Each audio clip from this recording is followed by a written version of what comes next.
তো গাইস, তোমরা কিন্তু দেখতে পাচ্ছ যে আমাদের অপোজিটের মধ্যে পড়ে গিয়েছিল একটা গ্র্যান্ড মাস্টার স্কোয়াড। আর আমাদের টিমে ছিল একজন ইউটিউবার গার্ল।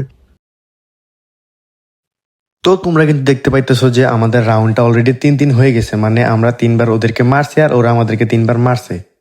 সো এই পর্যায়ে আইসা হচ্ছে ওদের একটা প্লেয়ার পেছন দিয়ে ঢুকে আমাদের 3জনকে মাইরা দেয়।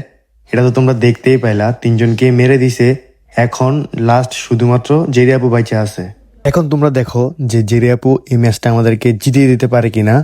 আর যদি জেরি আপু এই ম্যাচটা জিতাইতে পারে তাইলে তোমরা কিন্তু অবশ্যই লাইক এবং সাবস্ক্রাইব করতে ভুলবা না।